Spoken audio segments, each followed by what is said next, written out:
Prepara-se para ir à polícia.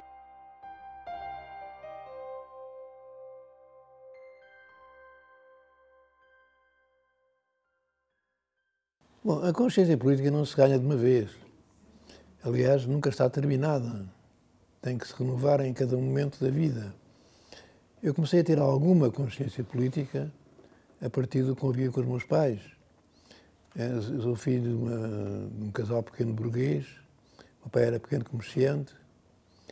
Era, não direi ateu, era agnóstico, era anticlerical e tinha o suficiente para não gostar do fascismo.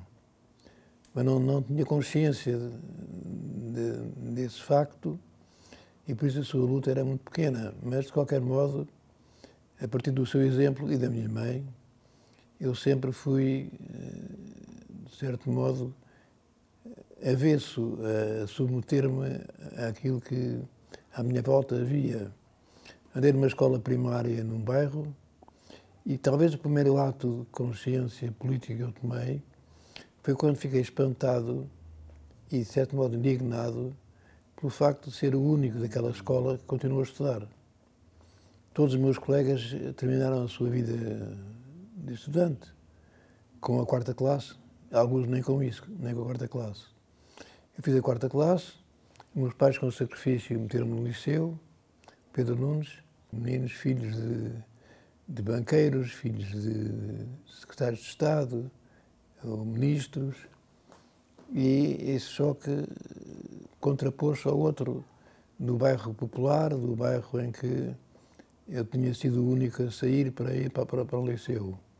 E lembro-me, como primeiro ato, digamos, político que tive, foi nas eleições do Norton de Matos, em 48, 47, 48, em que no liceu houve alguns colegas meus que propuseram uma votação. Eu votei. Foi a primeira vez que votei. Portanto, foi o primeiro arremedo de consciência política, de escolha. E votei no Norton de Matos, obviamente, porque em minha casa a simpatia ia para o Norton de Matos. E depois, no Pedro Nunes, passei para o Dom João de Castro, aqui perto. No João de Castro tive alguns colegas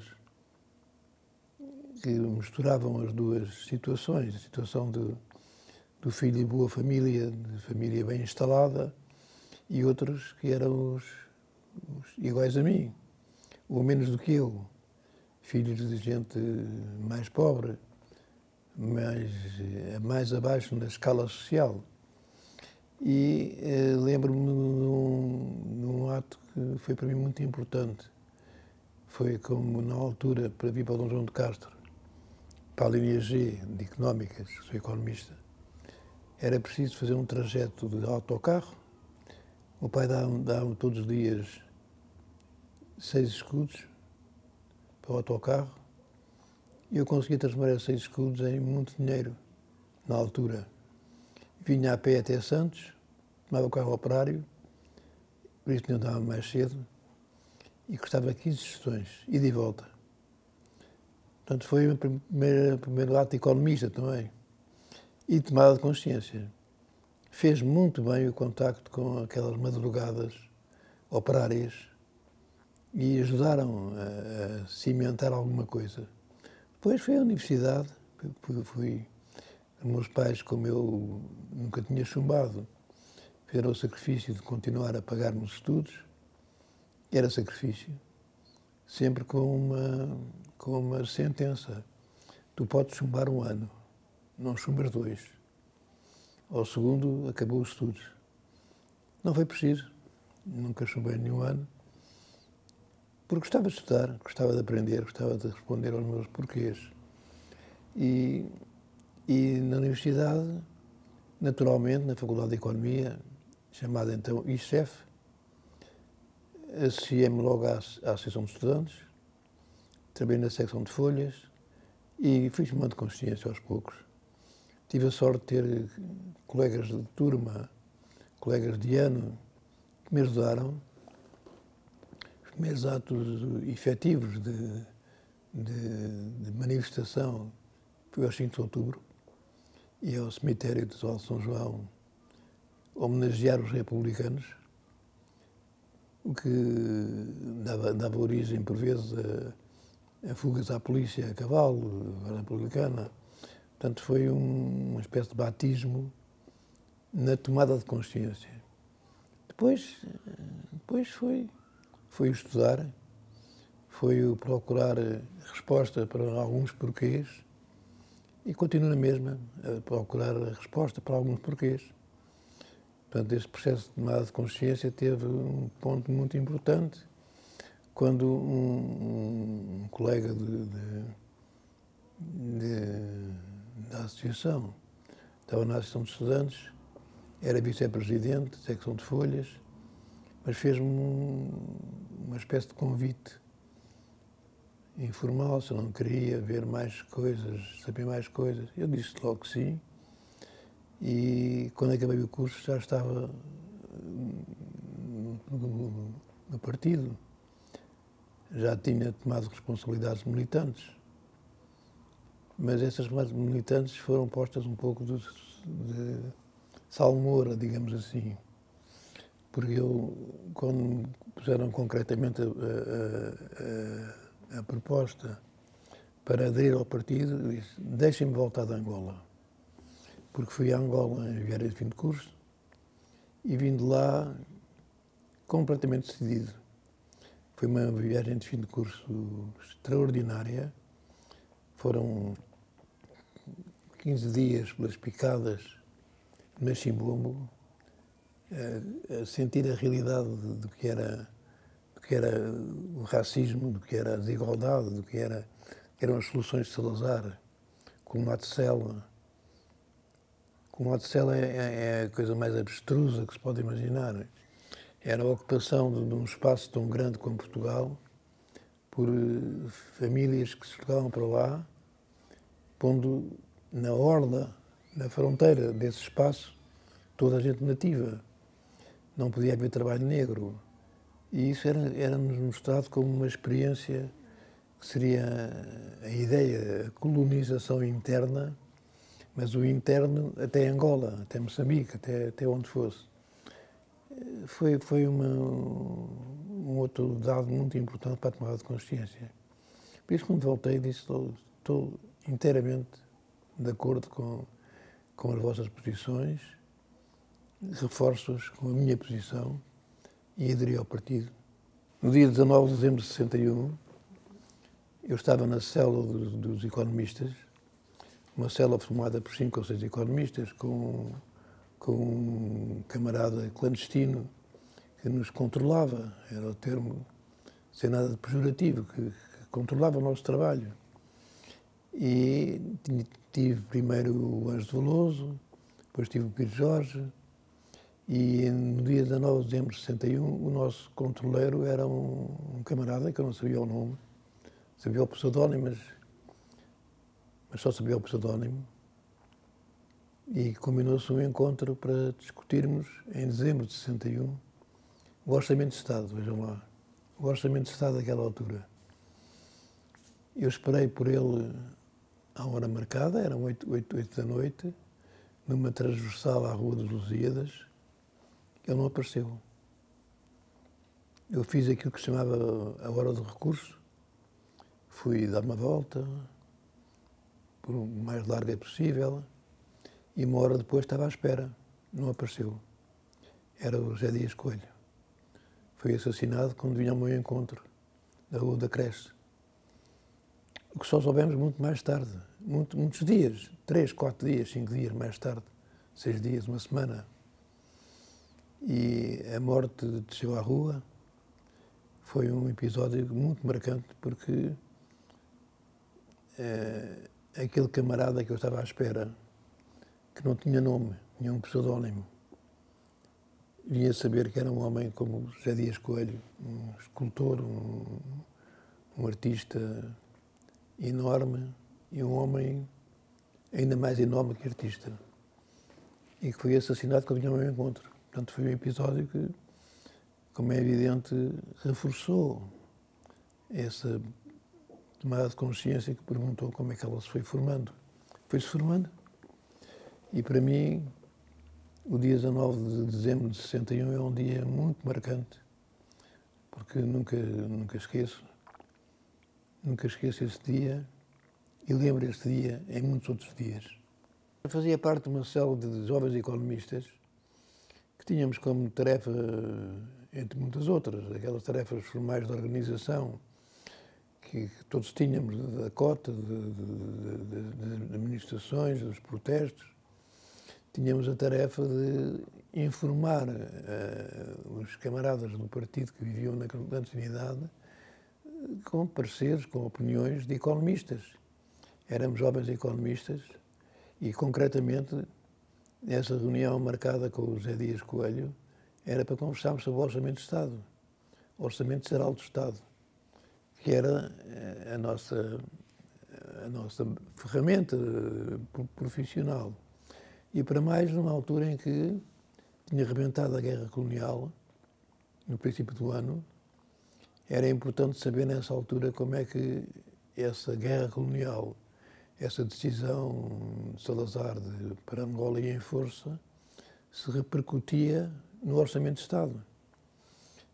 Era uma das coisas. Entretanto, havia o Plano de Fomento. O Plano de Fomento tinha sido criado em 53, primeiro.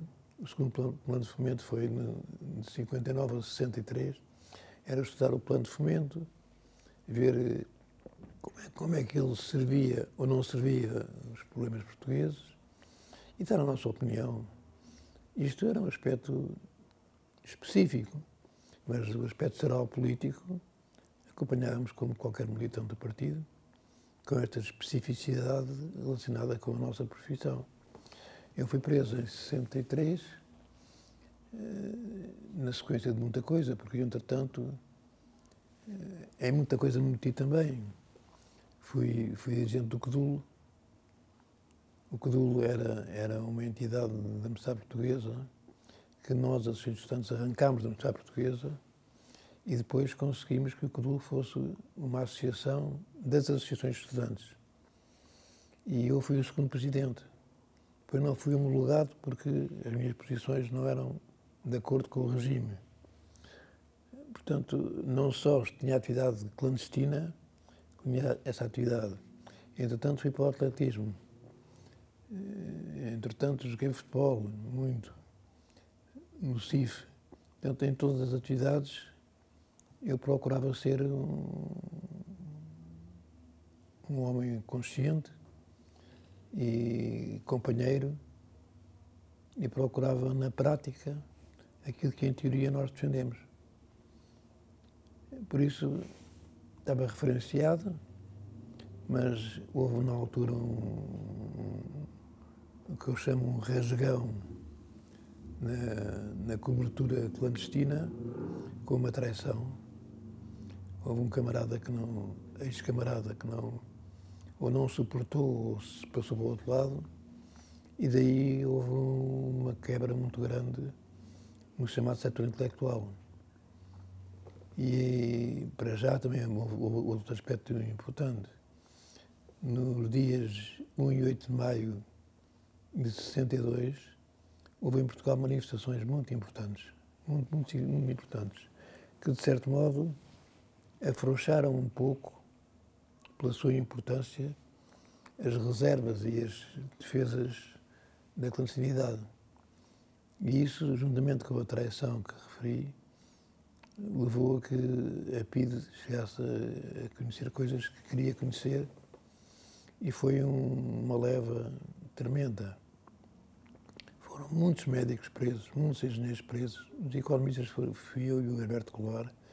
Quando eu fui preso, o Herberto Goulart fugiu, foi apanhado nos Pirineus, no meio de muitos clandestinos, e foram distinguidos. Ele e um médico, o Jaime Moreira, vieram da fronteira de Espanha para a França, entregues à polícia política. Eu trabalhava como economista, trabalhei em vários lados, Comecei por uma pequena empresa da minha aldeia, de instalação de madeiras. Depois fui para a Siderurgia Nacional, primeiro aço português, no Seixal. Fui técnico de siderurgia durante algum tempo. Era um lugar, digamos, esperançoso para um economista que quisesse fazer uma carreira de economista exclusivamente. Mas eu não queria ser só economista. Queria ser cidadão e economista. E depois, na siderurgia, houve algumas coisas que me desagradaram e fui para um instituto lusofármaco. E quando fui preso, estava no Lusofármaco, que era o primeiro laboratório nacional de produtos para farmacêuticos. Foi uma prisão, sob esse ponto de vista, muito marcante para mim. Às 7 da manhã ou 6 da manhã, fui para António Maria Cardoso. António Maria Cardoso começaram com o interrogatório e depois fui para o Aljube. Estive no Aljube nos Curros. Os Curros é uma cela, eu estive na cela 2, que tem 1,10 m por 1,70 m, tem um bailico que baixa para que um homem deitado de 1,80 m pode esticar-se, que é uma prateleira e onde se passa o dia todo. Tem muito mais que 24 horas. E esse baile, quando desce com uma espécie de colchão, que é palha, é pó, é asma. Foram 8 dias de pesadelo, e que eu chamo preparatórios no interrogatório. Mas é preciso reagir a isso. E lembro-me que a minha reação foi a descoberta de diagonal. Eu gosto muito de contar a descoberta de diagonal. É o estar num espaço de 1,10 m por 1,70 m, com o bailico levantado, ter esse espaço só. Então o dia passa-se assim. 1, 2, 3. 1, 2. 1, 2, 3. 1, 2. 1, 2, 3. Espera aí. E a diagonal? 1, 2, 3, 4. Não calculam que isto é de alegria. E isto é uma maneira de preencher o dia. Preencher horas de pó, de palha, de repressão violenta. Os curros eram, felizmente posso dizer, eram preparatórios das interrogatórios de tortura muito importantes. Era uma forma de nos preparar para aquilo que era o interrogatório de tortura. Depois saí dali e fui para António Maria Cardoso. Foram uns dias e umas noites sem dormir. Foi a tortura. Foi o regresso ao Aljube, Ave Maria Geral. E o Herberto e eu fomos os economistas distinguidos, com a acusação, o julgamento, tudo aquilo que fez com que tivesse estado uma pena de 14 meses, com suspensão de ex-polícia por 5 anos, e saí em fevereiro de 64. Depois saí da prisão, em condições muito difíceis para mim. Não voltei à vida tal e qual como era antes. A minha atividade clandestina foi cortada, era impossível tê-la. E só voltei a ter algum contacto com clandestinos, como militante clandestino, em 71 ou 72, não, em 69. Porque, entretanto, fui candidato às eleições de 69, quando foi a Primavera Marcelista, entre aspas.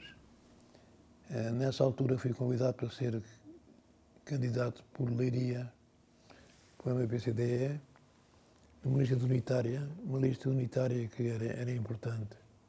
Na altura havia a lista da CELD e da CDE.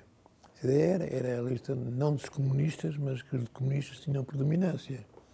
A CELD era a lista dos socialistas, que, entretanto, nem sequer existiam como partido.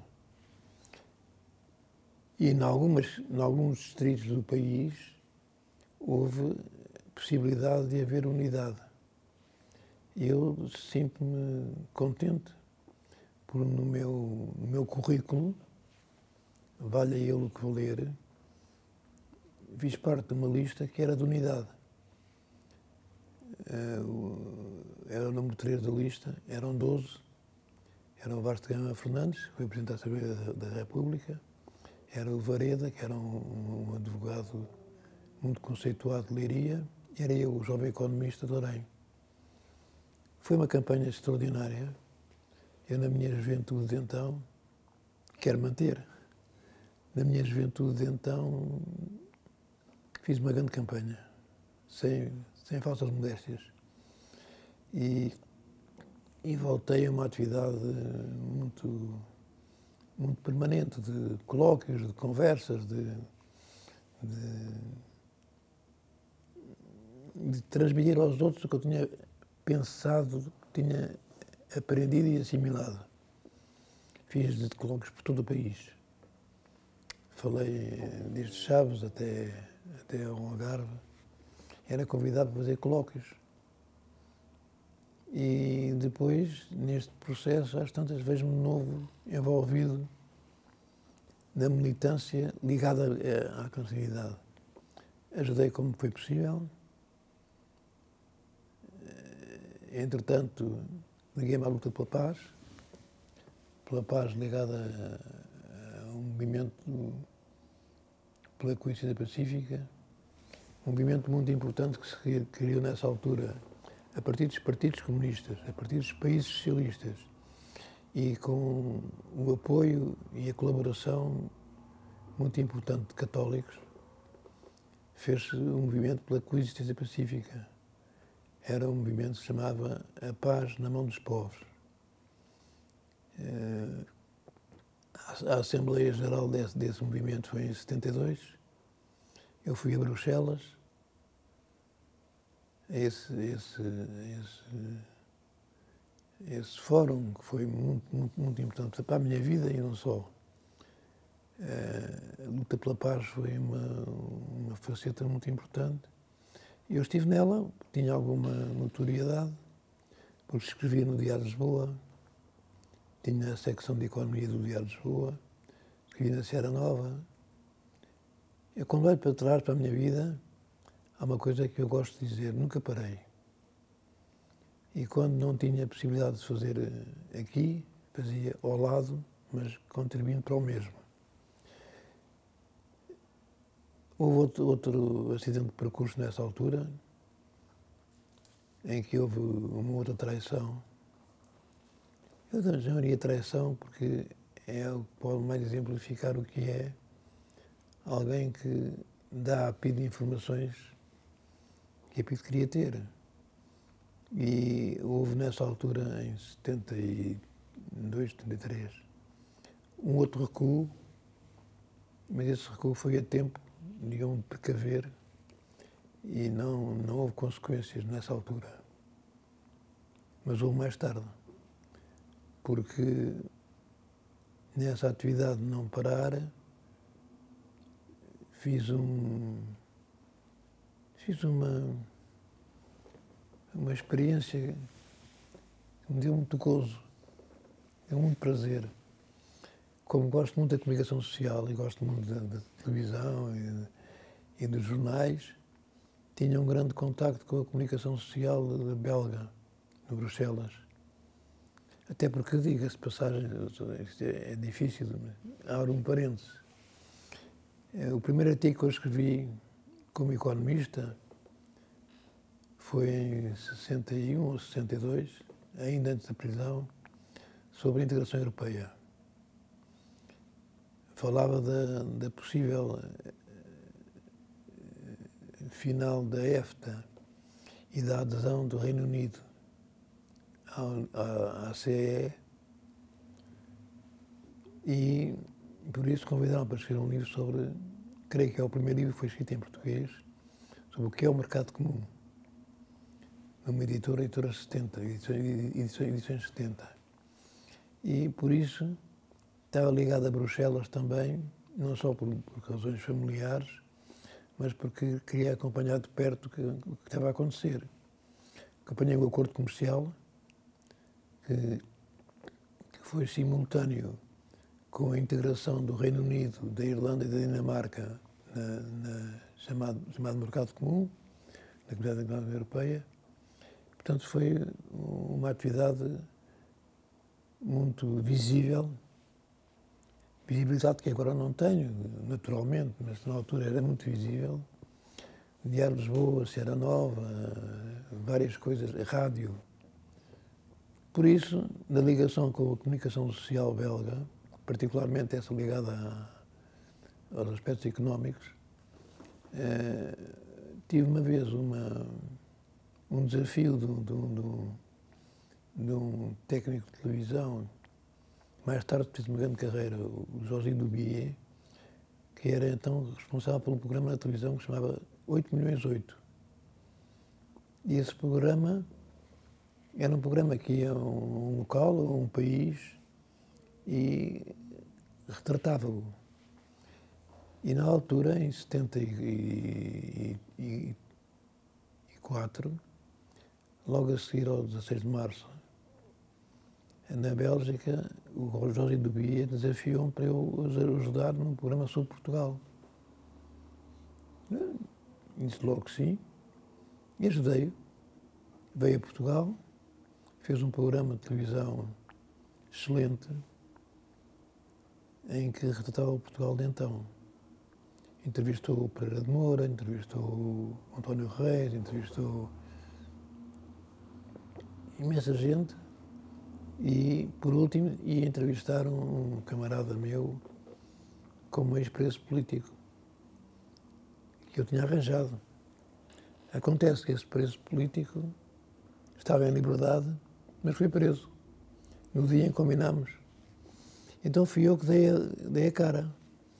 Porque o Joãozinho diz, não, tem que haver aqui um preso político. Tu foste preso. Foi, mas não foi não, nada. O João Rato teve anos e anos, eu estive lá só 14 meses, não foi nada. Não sou exemplo de preso político. Ah, mas tem que ser. Então dei a cara como ex-preso político, em que disse o que é que faziam aos presos, como é que era.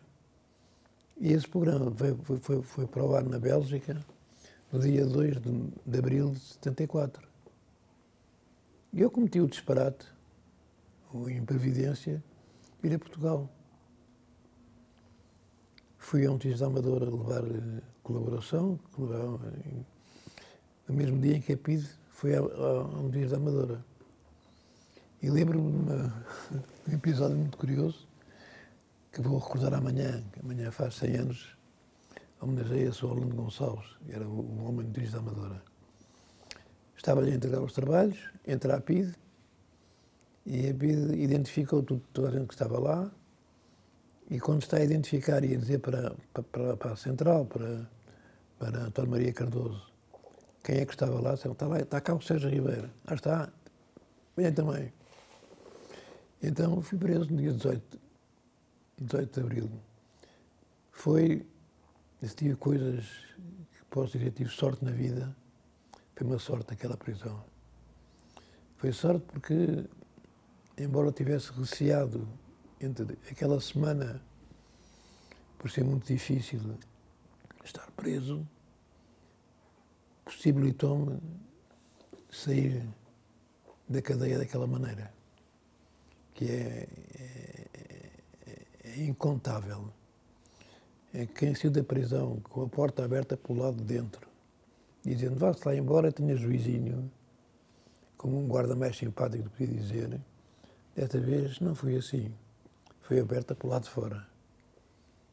Entre o dia 18 de abril e o dia 25 de abril, não fui em interrogatório. Fui fazer aquilo que se chama, já então, o auto negativo. Era o auto em que o chefe de brigada nos punha algumas questões, a que, salvo raríssimas exceções, a resposta era não respondo. Não respondi. E o chefe de brigada então era o Tinoco. O Tinoco disse, olha, em relação a si, tenho aqui muita coisa. E pegou assim nos papéis.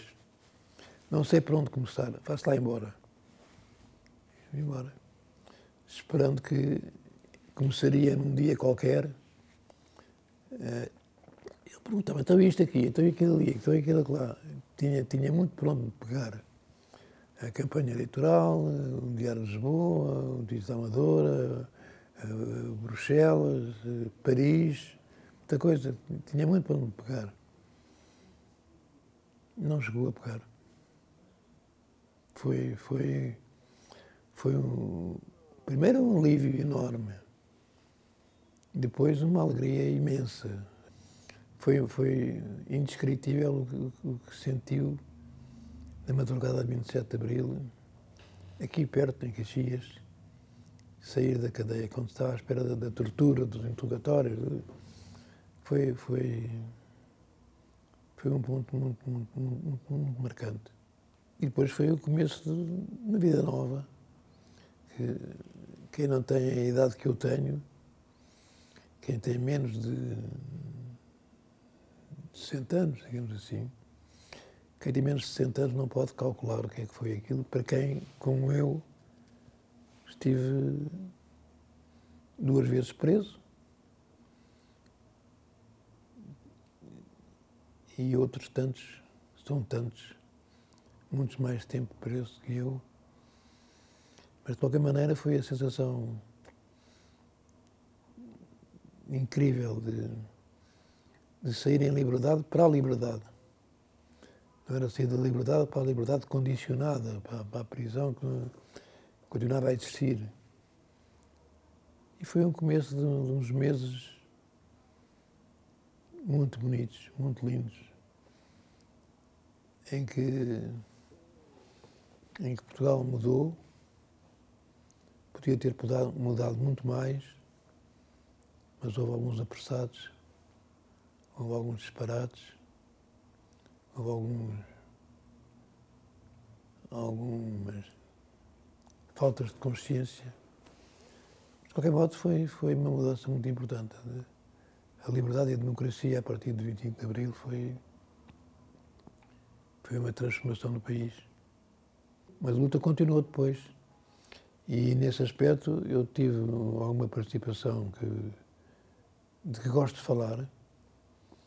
Foi o facto de ter sido o chefe de missão na primeira missão às Nações Unidas, à OIT, Geneve, em maio, final de maio, princípio de junho de 74.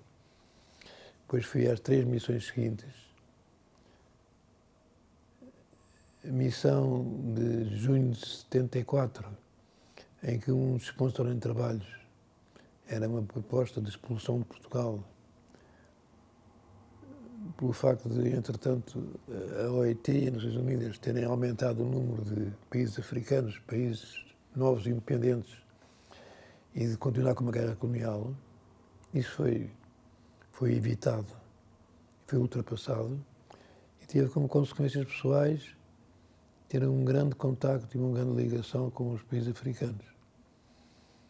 Fui técnico das Nações Unidas para várias missões em Guiné-Bissau 2 vezes, em Cabo Verde 2 vezes, em Moçambique.